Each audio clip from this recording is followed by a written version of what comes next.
Eu sempre me sinto muito bem dentro da sede da Sociedade Teosófica, porque eu vejo com muito encantamento a postura que a Sociedade Teosófica tem.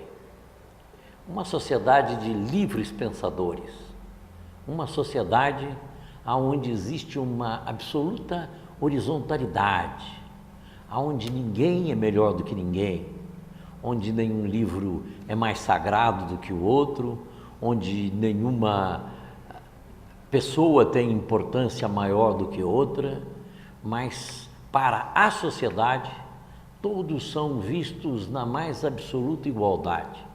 O membro da Sociedade Teosófica, este sim, ele pode optar por um livro, por uma religião, por um guru, ou por ninguém, ou por nenhum livro. Ele é absolutamente livre, mas a Sociedade Teosófica, ela mantém essa sua característica da mais absoluta horizontalidade.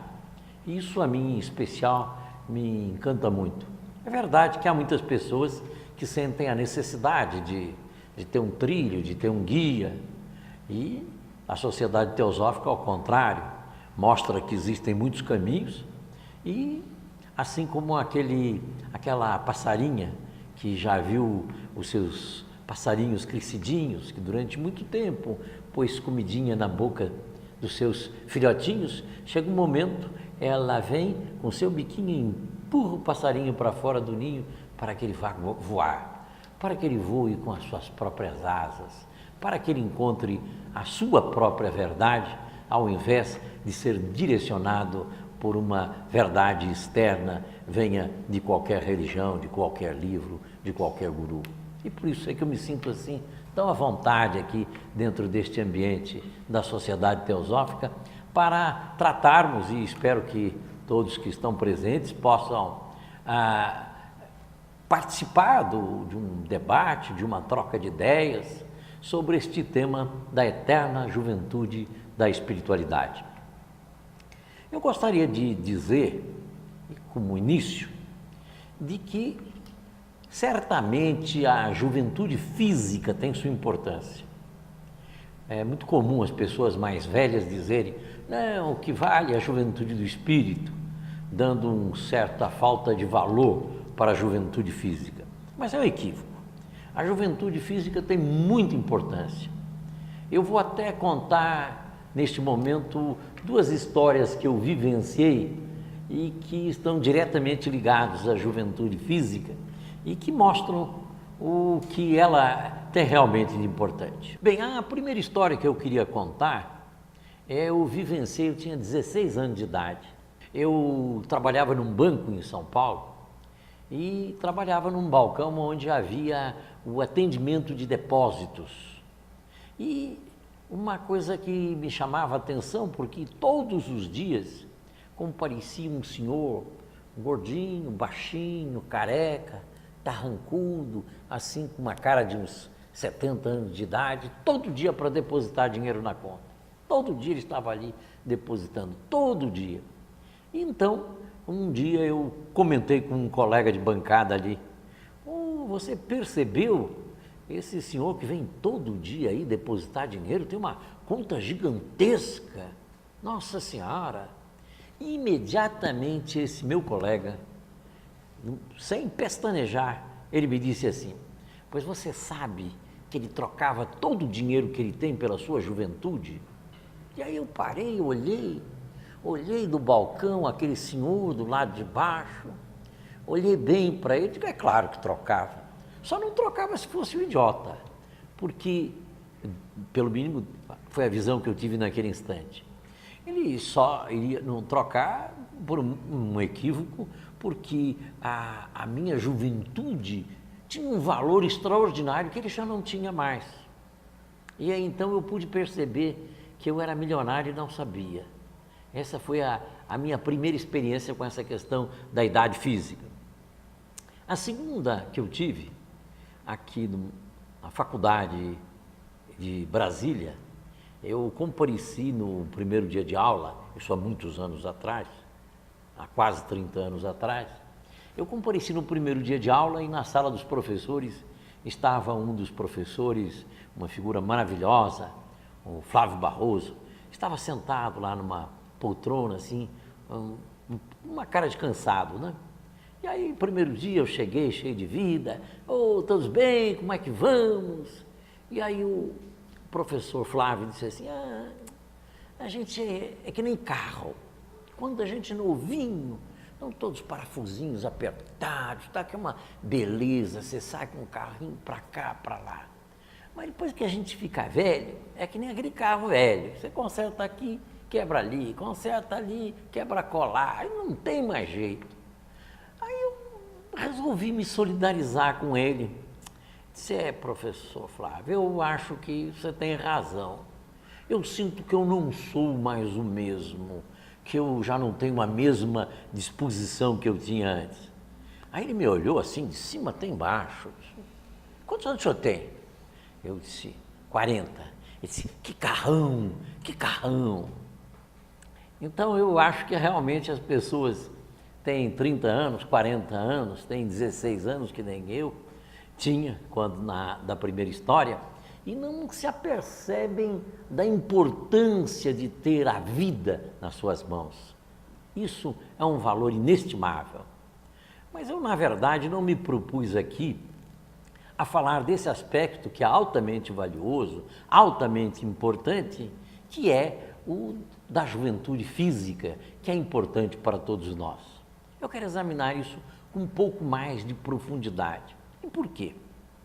Porque é perceptível que muitos jovens estão descrentes, com seus olhos já apagados, falando mal da vida, aborrecidos, resmungando, muitos jovens, fisicamente jovens, e mesmo com uma condição econômica boa, enquanto, por outro lado, nós encontramos algumas pessoas de idade, encontramos velhinhas e velhinhos, cheios de vida, cheios de energia, cheios de brilho nos olhos, cheios de entusiasmo, acreditando no futuro.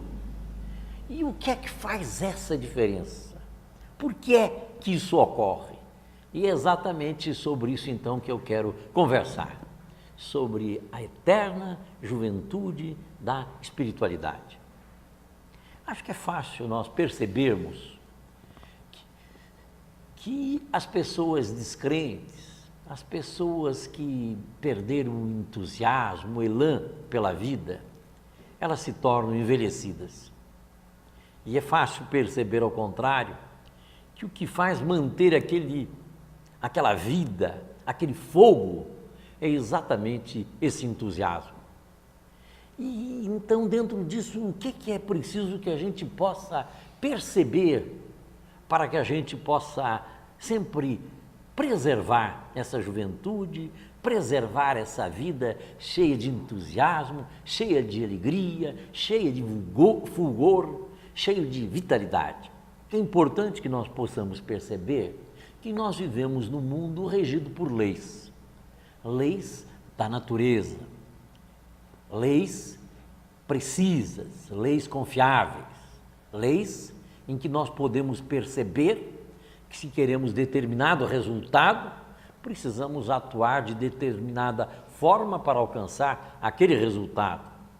Conforme nós semearmos, conforme nós vamos colher, ou aquilo que semearmos, aquilo que nós vamos colher. A quantidade que nós plantarmos é a mesma quantidade que nós vamos ter como resultado. É aquilo que entre os brahmanes é chamado a lei do karma, e que é conhecida como lei de causa e efeito, e que Isaac Newton nos apresentou como a lei de ação e de reação. Então nós vivemos num mundo confiável. Se nós queremos encontrar uma vida cheia de entusiasmo, cheia de alegria, nós precisamos atuar de forma adequada para obter esses resultados. E como é que nós vamos conseguir produzir esse resultado? Acho que, em primeiro lugar, é preciso a gente perceber o mundo que nós vivemos, quem somos nós, o que é que estamos fazendo aqui, qual é a finalidade da nossa vida, para onde tudo isso nos leva. Uma pessoa que viva buscando riqueza e aumentar mais as suas posses, ou então buscando poder e aumentar mais o seu poder, ela sempre estará sujeita aos reveses da vida, estará sujeita sempre a amanhã perder alguma coisa, seja do seu poder, seja da sua riqueza, e vai encontrar muita tristeza como consequência, porque ela está direcionada nesse sentido. Nós, se formos olhar o Talmud, que é um dos livros sagrados dos judeus, ele tem um pensamento que diz assim: rico é aquele que está satisfeito com o que tem. Olhem a profundidade desse pensamento. Rico é quem está satisfeito, está feliz com o que tem. Quando a pessoa não tem nada, mas está satisfeito com o que tem, ela está muito bem. Se ele tiver muito, estiver satisfeito com o que tem, também está bem. O que realmente causa o sofrimento e faz com que a pessoa se aborreça e, como consequência, envelheça e fique dentro daquela postura de que não está gostando da vida, de que as coisas estão mal, exatamente essa postura de que aquilo que vier para mais é bom, aquilo que vier para menos é ruim. Então, dentro desta postura, as pessoas acabam criando sofrimentos imaginários, sofrimentos que não têm razão de ser. Aquele famoso poeta Jorge Borges, da Argentina, ele dizia que se pudesse começar de novo, ele queria ter mais problemas reais e menos problemas imaginários. Porque, em verdade, a maior parte dos problemas nossos estão aqui, estão na nossa cabeça. E ao estarem dentro da nossa cabeça, eles não têm existência real. E nós ficamos preocupados, nos aborrecendo, gastando a nossa energia, ao invés de manter um processo de vitalidade, de energia. Minha mãe me dizia assim para mim: não se aborreça contra as circunstâncias, elas são surdas à sua cólera. Olhem bem, não se aborreça contra as circunstâncias, elas são surdas à sua cólera. Realmente, se nós temos alguma circunstância que teoricamente pode nos aborrecer e nós vamos ficar preocupados, com raiva, com ira, com mal-estar, não vai mudar nada.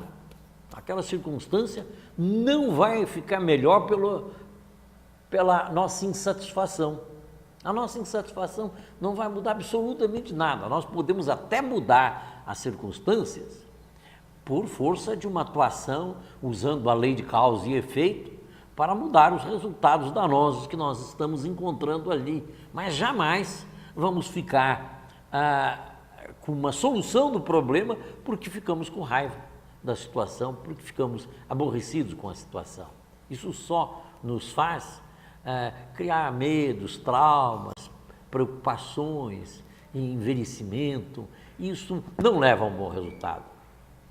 Eu poderia dizer que o segredo principal disso está numa postura que é uma soma desta posição que está no Talmud, de que feliz é aquele que está satisfeito com o que tem, uma soma disso com uma soma de uma postura que é aquela de viver com intensidade o momento presente. As pessoas geralmente ficam aborrecidas e se cansam porque estão voltadas para o passado ou para o futuro. Estão voltadas para o passado, lembrando as coisas boas que tiveram do passado e com saudade delas porque não estão vivenciando. Ou estão voltadas para o passado, lembrando as questões tristes que vivenciaram e se amargurando com essas questões tristes que vivenciaram. Ou então estão voltadas para o futuro, sonhando que o amanhã pode ser melhor do que o de hoje. E com isso, ao invés de viver com plenitude o presente, o instante, vive neste processo de passado e de futuro que pode só lhes trazer preocupações e dores, mesmo porque, quando for positivo o pensamento, seja o da lembrança do passado, ainda é uma lembrança que não está ocorrendo agora, se for algo de bom. E se for do futuro um sonho, também é uma expectativa de algo que possa acontecer. Em todas as duas hipóteses, só há desgaste. Eu conheci uma senhora com quem eu convivi assim, com bastante intimidade, alguém da família, que ficou 9 anos entrevada numa cama. E eu que convivia diariamente com essa pessoa, eu pude ver que ela todos os dias, permanentemente, estava bem, estava sorridente, apesar de não se movimentar na cama. Eu me lembro que uma vez o meu pai foi à minha casa para visitar essa senhora, Piper de Lacerda Borges, e ele, ao sair, ele me disse assim: meu filho, eu vim aqui com o coração constrangido, esperando encontrá-la na cama, passando mal, com grande sofrimento. Então me preparei para enfrentar o sofrimento. Mas eu saio daqui com o coração cheio de luz. Ela conversou coisas tão lindas, tão belas. Eu que estou tão bem, que estou andando, que estou caminhando, que estou correndo, não estou vivenciando a beleza que ela está vivenciando da vida parada como ela está. E isso era uma situação bastante real. Eu uma vez até perguntei a essa senhora, foi um atrevimento, mas eu fiz, se ela em algum momento não se sentia triste, porque ela estava sempre bem. E ela então me disse assim: olha, Ulisses, se eu for olhar para trás e tiver saudade do tempo em que eu caminhava, que eu corria e que podia ter esta felicidade, isso vai me trazer sofrimento. Se eu for olhar para o futuro e ficar imaginando que um dia vou poder voltar a caminhar, também vai ser sofrimento para mim. Então o que eu faço? Eu vivo com intensidade, com plenitude, o presente momento, um instante. Eu estou aqui nesse instante conversando com você, eu estou em plenitude, eu estou bem, eu estou feliz, estou vendo os seus olhos, sua boca, o seu nariz, o seu rosto, a sua fala, podemos conversar. E eu fico maravilhada com esse instante.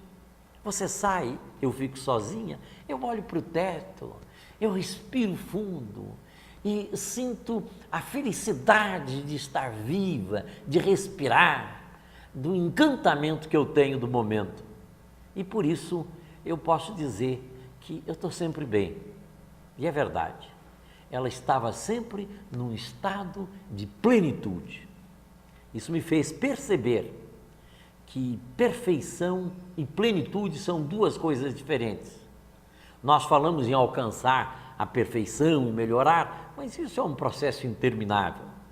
O estado de plenitude pode ser vivido agora, nesse instante, por qualquer um de nós.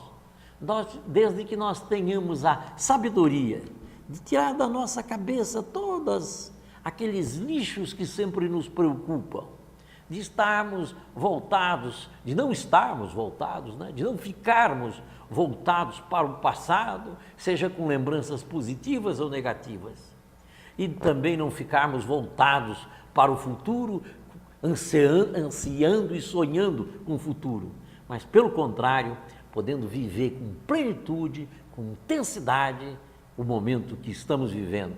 Isso é um estado de plenitude, é um estado de jovialidade, é um estado de brilho nos olhos, é um estado de alegria. Ulisses, convivendo pouco tempo contigo, a gente pode notar uma juventude extrema, não só, né, pela sua aparência, mesmo pelo seu interior.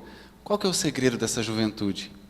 O que é que a gente pode fazer para chegar um dia aos 70, aos quase 70 anos e estar tão jovem assim?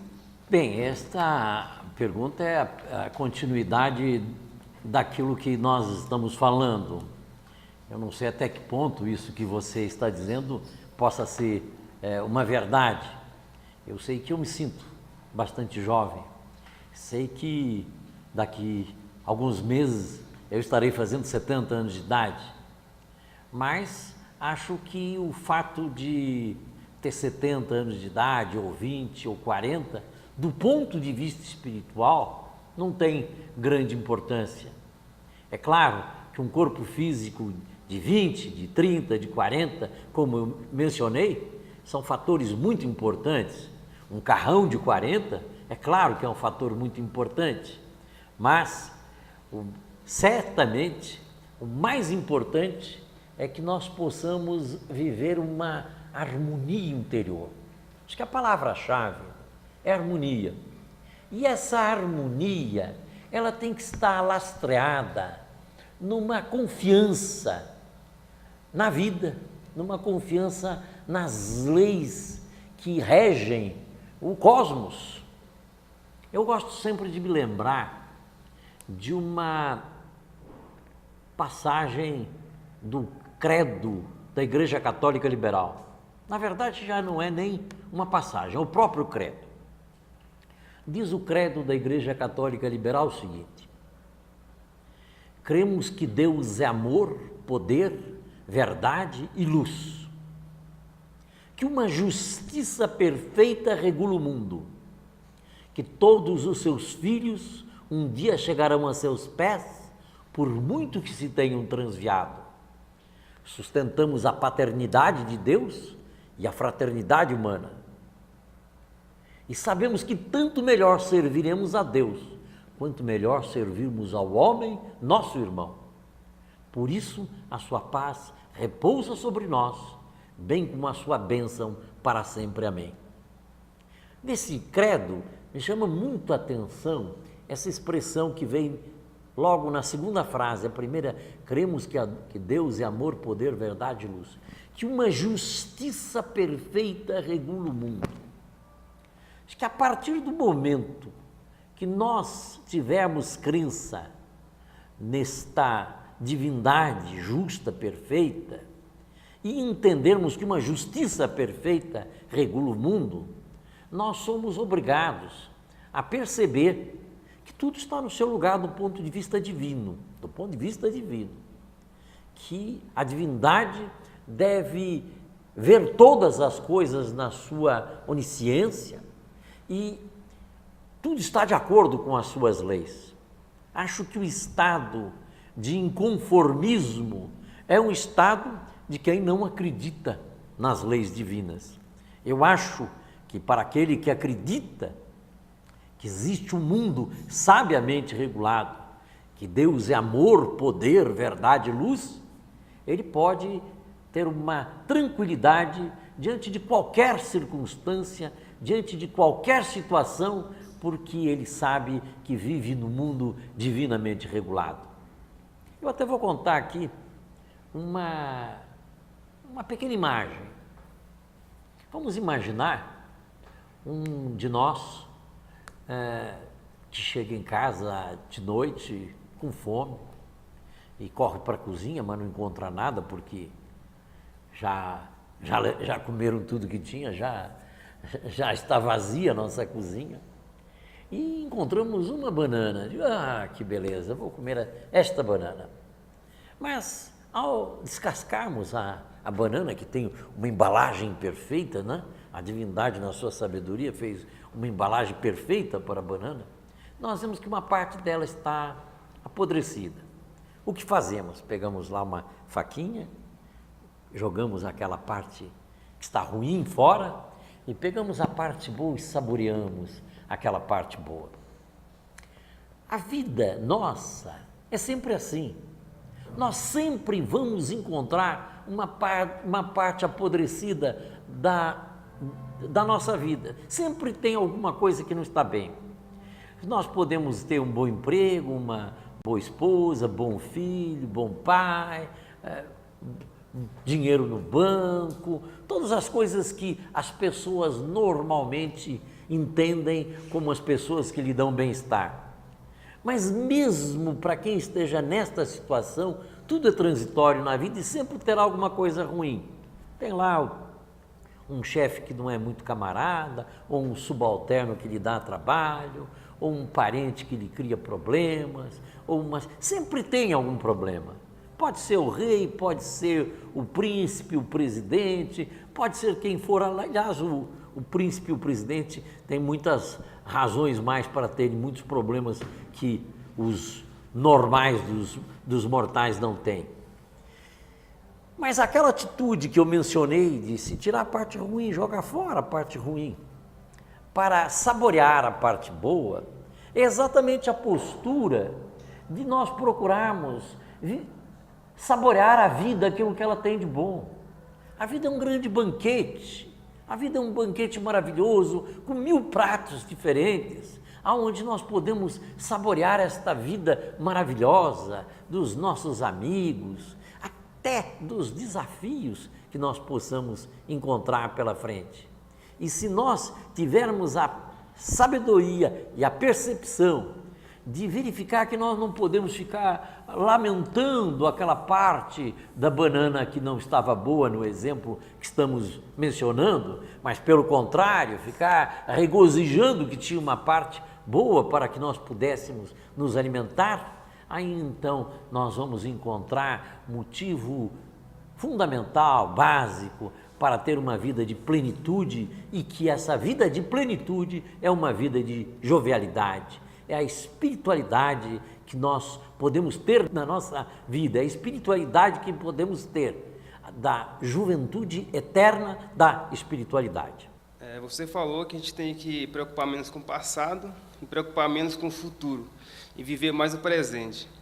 Será que nessa sociedade agitada e caótica em que nós vivemos, isso não seria quase que inevitável?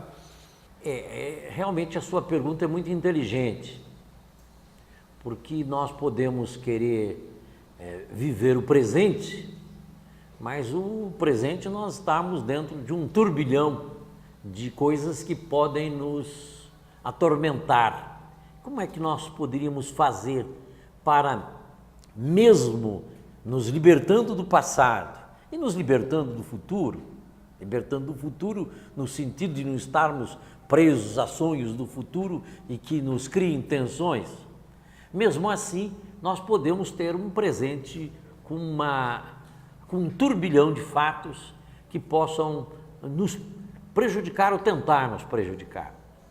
E por isso eu acho a pergunta perfeita. Acho que aí nós vamos por um segundo degrau dessa nossa conversa. Eu acho que é a questão que nós podemos chamar de interiorização. Interiorização.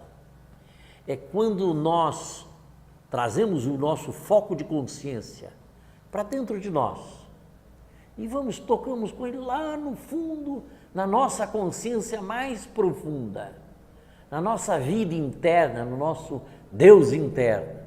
E de lá nós vemos o mundo e miramos o mundo. O mundo pode estar em turbilhão, mas nós estaremos como se estivéssemos no olho do furacão. Dizem os técnicos que no olho do furacão há profundo silêncio. O furacão faz todo aquele movimento, quando não, aquele estrago, mas no olho do furacão há profundo silêncio. Acho, pelas referências todas que eu tenho ouvido na minha vida, de que é possível se estar no olho do furacão de uma forma permanente. Eu vou citar um exemplo de um grande personagem, que eu assisti uma palestra dele, e ele fazia uma referência específica sobre esse ponto. Bom, eu vou me referir a Sua Santidade Dalai Lama. Eu assisti uma palestra do Dalai Lama em que ele dizia o seguinte, que ele, quando foi escolhido com 3 anos de idade para ser o Lama, queria governar e dirigir o seu país, que ele aprendeu desde pequeno que o seu eu interno, na sua consciência, há uma paz imperturbável de fora, só perturbável de dentro. Que ninguém, nenhuma pessoa, nenhum fato, nenhum acontecimento poderia perturbar a sua paz interior. Que existia uma única pessoa que podia prejudicar a sua paz interior, que seria ele próprio. Que esse é assim como que um recinto sagrado aonde vive a nossa consciência. E ele então relatou que ele cresceu com essa ideia e sentindo que ele podia estar sempre nesse recinto sagrado do seu coração, em perfeita paz. Me faz lembrar um pensamento que existe de uma espécie de mantra, de uma prece, que diz assim: há uma paz que ultrapassa o entendimento, mora no coração daqueles que vivem no eterno. Eu prefiro usar essa palavra em vez de eterno, no atemporal, porque o eterno dá um sentido, me parece mais vago. Eu prefiro usar: há uma paz que ultrapassa o entendimento, mora no coração daqueles que vivem no atemporal. Mas então, Sua Santidade, o Dalai Lama, relata que a vida lhe proporcionou ele testar se isso era verdade. Porque ele foi expulso do seu país, mais de 1 milhão de súditos seus foram mortos no ataque que os chineses fizeram ao Tibete. Ele teve que fugir do seu país, se instalar em outro país, deste outro país fazer uma campanha a favor do Tibete, mas sempre uma campanha pela paz. E que ele pôde então testar se era verdade. E que ele então podia dizer a todos nós que estávamos ali assistindo a sua preleção, de que ele comprovou que era verdade. Que há uma paz que ultrapassa o entendimento e que pode ser preservada no coração de todos nós, por mais caótico que esteja o exterior. Porque nós temos o nosso corpo físico, temos as nossas emoções, temos os nossos pensamentos, que são os nossos instrumentos de atuação no mundo da matéria. Mas nós somos muito mais do que físico, emoções e pensamento. Nós somos a consciência interna, o nosso verdadeiro eu. E este verdadeiro eu, ele é um centro de paz. Quando nós nos confundimos com a nossa personalidade, nos confundimos com o corpo físico, com o nome que temos, com o SIC que temos, com o CPF que temos, com a conta bancária que temos, com a nossa imagem no espelho, com a imagem que os outros fazem de nós, com a autoimagem que nós temos de nós mesmos. Quando nós nos confundimos com tudo isso da nossa personalidade, com as nossas emoções, com os nossos pensamentos, com a nossa cultura, quando nós fazemos esta confusão, nós ficamos perdidos e não sabemos mais quem somos. Mas quando nós temos a possibilidade de perceber que o nosso corpo físico é transitório, ele vai voltar ao pó, que as nossas emoções e os nossos pensamentos, eles são instrumentos nossos de manifestação, mas nós também temos um centro de consciência que está além das emoções, que está além do pensamento. Tanto isso é verdade, que nós podemos dizer: não, eu estou arrependido de ter odiado fulano de tal, de ter querido mal a tal pessoa, de ter desejado mal. Quer dizer, eu estou arrependido de ter tido um sentimento negativo para alguma pessoa. Quem sou esse eu? É a consciência. Um sentimento não é um sentimento da consciência, é do nosso veículo emocional. E o mesmo com os nossos pensamentos. Eu não devia ter tido esse pensamento tão ruim, tão destrutivo. Eu devia ter pensamentos mais harmoniosos. Então existe um eu que deve comandar o pensamento, deve comandar as emoções e deve comandar o corpo físico. E este eu, quando nós estamos centrados nele, nós então podemos viver essa vida de plenitude, de paz, de luz, de alegria e de amor. Aliás, um dado muito interessante de observar, que o Dalai Lama é uma pessoa extremamente alegre.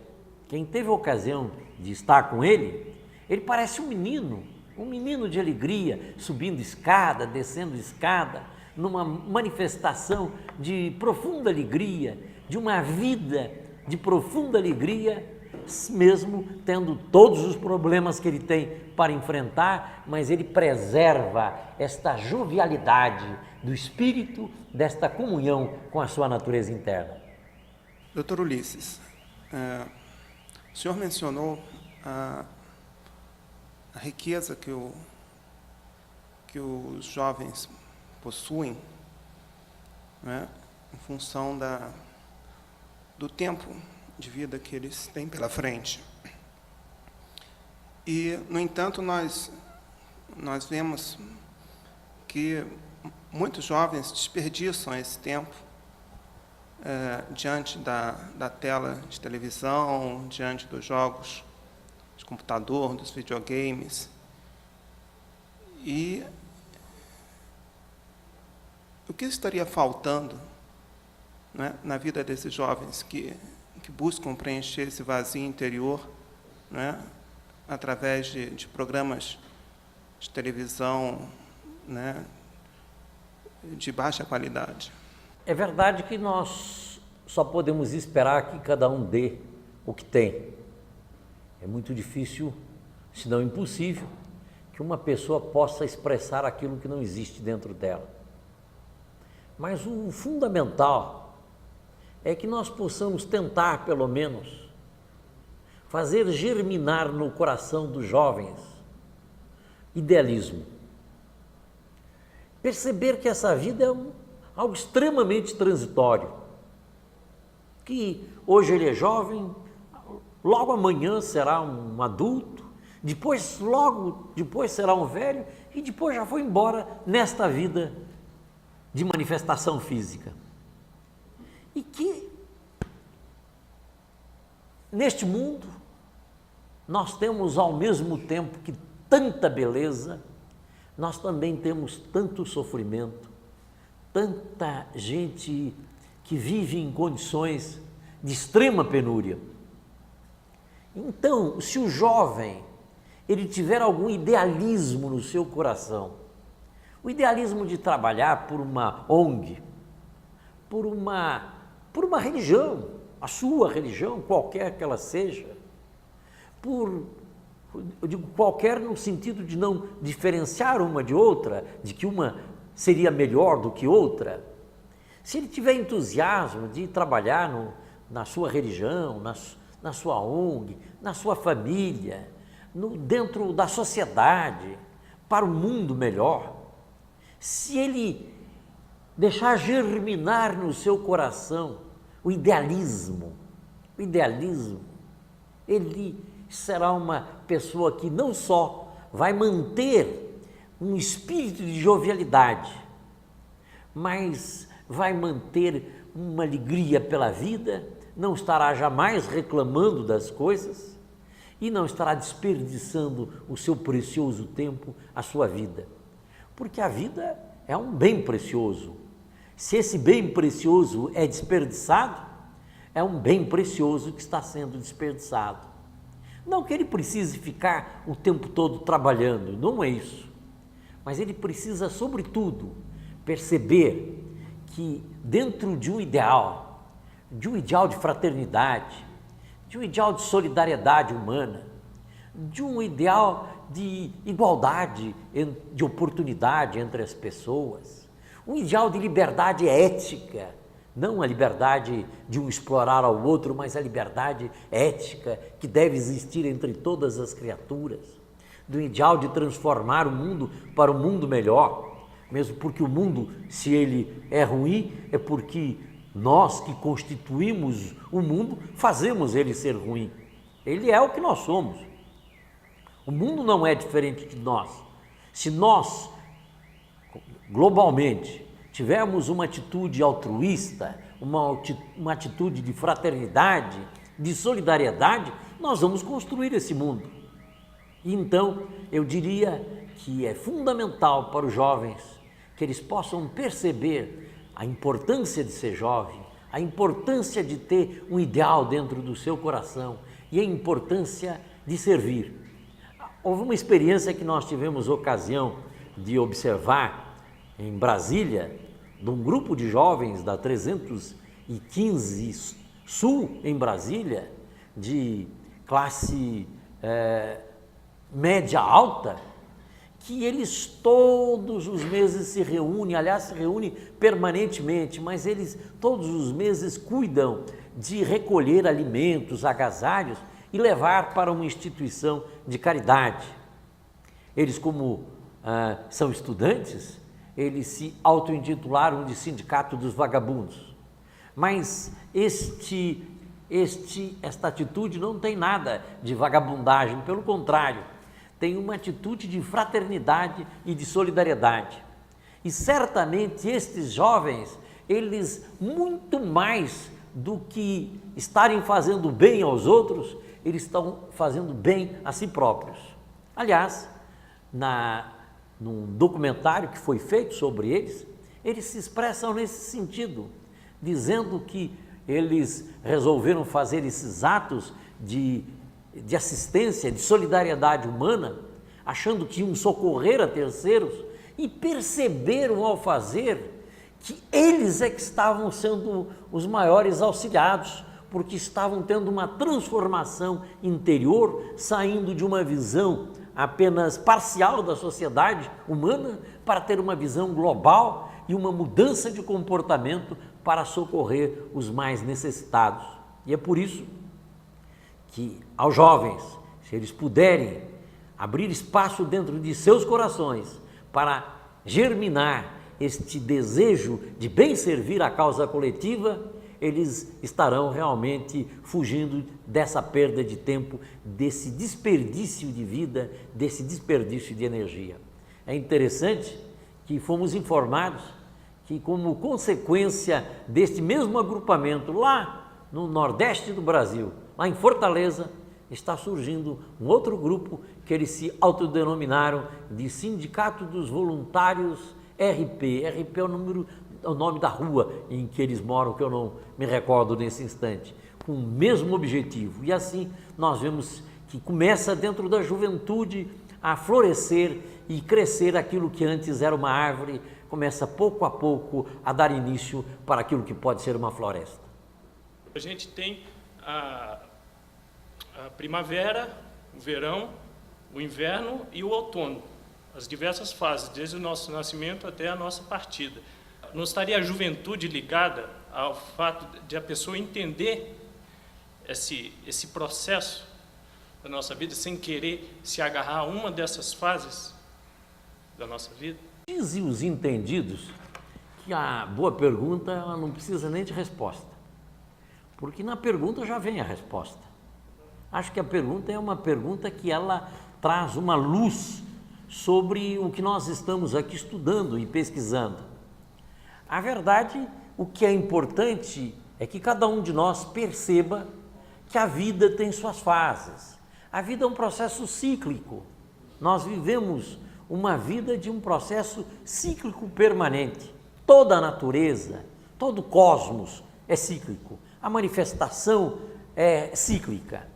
E então nós podemos perceber que existe a fase da primavera, a fase do verão, a fase do outono, a fase do inverno. São as fases normais da vida. E é importante, dentro desta visão, que na primavera a gente viva com intensidade a primavera, que no verão a gente viva com plenitude o verão, no outono da mesma coisa e o inverno também a mesma coisa. Cada um deles tem o seu significado, cada um deles tem a sua mensagem, cada um deles tem a sua própria percepção do momento. O que realmente não dá muitas vezes certo é que quando se está na primavera quer se ter algumas vantagens e desejos e oportunidades que seriam da época do verão, como por exemplo o adolescente que não tem idade para dirigir e quer dirigir, como um exemplo, do ponto de vista até material.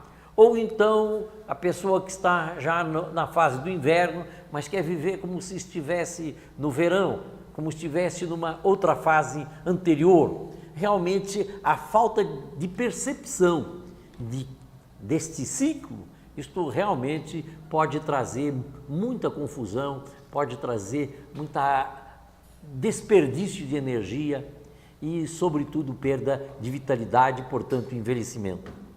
Agora, um ponto central está na questão da cristalização mental. Eu assisti uma vez uma palestra de Sri Ram, que foi presidente mundial da Sociedade Teosófica, em que ele dizia que o que causava verdadeiramente o envelhecimento na pessoa, não o envelhecimento físico, que esse todos nós sabemos que ele é decorrente da idade, mas o envelhecimento psicológico, era a cristalização, é a pessoa ficar esclerosada no sentido psicológico, é a pessoa que não está aberta para aprender, porque o que diferencia sobretudo a criança com os olhos brilhantes querendo entender tudo, do velho cristalizado, é de que o velho já não ouve mais nada, eu sei disso, eu entendo de tudo, não entra mais nada na sua cabeça, ele não está, nem no seu coração, ele não está aberto. E que para nós preservarmos este sentido de jovialidade, de vida, de energia, de vitalidade, é preciso estarmos abertos, abertos para ouvir, abertos para aprender. E então, quando uma pessoa consegue manter esse estado de abertura para entender o mundo, para acompanhar o mundo, para entender-se a si próprio, uma abertura não só para o seu próprio autoentendimento, o seu autoconhecimento, mas para entender o mundo e perceber o mundo e aumentar a dimensão da sua visão do mundo, esta pessoa estará num processo jovial. Eu acho que falando em jovialidade, nós necessariamente temos que lembrar, eu pelo mínimo, me lembrar de uma fonte de água. O que é que caracteriza uma fonte de água que está lá em cima, lá no alto da montanha? É a sua pureza, é a sua energia, a sua vitalidade, a sua transparência, o seu estado dinâmico, de vida, de beleza, e que vem rolando pelas pedras, descendo da montanha. Esta juventude que é preciso que possamos preservar psicologicamente, porque na nossa humanidade, o que nós vemos é que o córregozinho vem correndo, mas no meio do caminho entra uma poluição, entra areia, passa por um lugar de estagnação e muitas vezes chega lá embaixo já como uma água suja, como uma água que não pode ser sabiamente aproveitada. E nós não devemos correr o risco de permitir que a nossa vida chegue ao final desta maneira, mas que a gente possa perceber, que nós possamos perceber a beleza e o encantamento daquela fonte de energia, daquela fonte límpida, transparente, e então possamos viver essa energia de uma forma plena. E um ponto também fundamental e importante diz respeito aos desafios da vida. Se nós encontramos obstáculos pela vida e nos deixamos abater com esses obstáculos, psicologicamente nós ficamos velhos, psicologicamente nós ficamos deteriorados. Mas se cada obstáculo que nos for colocado, se cada obstáculo que nos for colocado na vida, ele representar um desafio que nós temos que enfrentar e ver esse obstáculo como algo lindo, algo que nós vamos enfrentar esse desafio, a vida pode se transformar também bela por este ângulo. Se um corredor ou alguém que faz exercícios de ginástica, que faz saltos de altura e está acostumado a pular hipoteticamente 1,20 m, Ele vai ficar contente quando ele põe uma vareta mais alta para pular 1,30 m. Depois que ele estiver pulando 1,30 m, ele vai querer colocar mais alto para pular 1,40 m. Ele vai estar sempre sedento de um desafio maior, que é o desafio de vencer as suas próprias limitações, do seu Deus interior, o seu eu interno, poder dominar o seu corpo físico de uma forma absoluta, de uma forma plena. E então, aquilo que pode parecer ao mundo, como um obstáculo, ele pode ser visto com alegria, como um desafio para ser enfrentado e para ser vencido. E dentro de uma postura psicológica como essa, nós podemos sempre encontrar em cada obstáculo da vida uma alegria intensa, uma vontade maior de viver, de enfrentar os desafios, de enfrentar a vida e realizar a nossa vida interna, a nossa experiência de ser humano, a nossa experiência de vida. Doutor Ulisses, o senhor falou aí sobre a cristalização mental. Isso daí me preocupa muito, porque eu percebi em mim mesma esse tipo de reação. Eu sinto que eu achava que eu tinha parado até de evoluir, foi mais ou menos isso, por conta de preocupações mentais, como o senhor referiu aí várias vezes. Então eu queria saber do senhor essa forma de sair dessa cristalização mental. O senhor falou aí em proteção, né? Proteger o psicológico, principalmente. Então, eu queria que o senhor desse algumas dicas para a gente, como a gente vai sair disso. Sei que hoje em dia a gente tem que fazer um esforço hercúleo para você meditar, para você ter um outro tempo, para você transar essas coisas espirituais, os temas. Eu queria que o senhor desse umas dicas para nós. Existe uma única forma de aprendizado, é a da sabedoria, mas que ela pode ser feita verdadeiramente sábia pela compreensão, pela percepção de que os nossos problemas, eles não existem, não têm existência real, são fictícios, ou então pela sabedoria desenvolvida com o sofrimento. Porque a natureza, ela tem as suas leis e as suas regras. Se nós agimos contra a natureza, como, por exemplo, colocando nas nossas mentes uma série de problemas fictícios, problemas que não têm o peso que eles têm, nós vamos obter o resultado que temos colocado essas coisas na nossa mente. Então nós podemos ou simplesmente perceber que é um equívoco e seguir aquele pensamento, não se aborreça contra as circunstâncias, elas são surdas à sua cólera, ou não fazer isso, mas colher os frutos do sofrimento por ter acolhido dentro da nossa mente pensamentos equivocados, problemas inexistentes, problemas equivocados na nossa mente, sem perceber que está tudo certo diante das leis de Deus, das leis divinas, e então pela sabedoria que vamos colher através do sofrimento, nós podemos nos libertar. Mas de qualquer forma, o caminho é o da sabedoria, é nós nos apercebermos que a felicidade nossa não depende absolutamente de nada exterior, não há nada exterior, sejam pessoas, sejam organizações, sejam problemas familiares, seja na verdade problemas econômicos, nada disso tem o poder de nos perturbarmos a nós próprios. Isso, se nós continuarmos com esse tipo de procedimento, aí realmente nós vamos ter que colher o fruto amargo dessa atuação equivocada.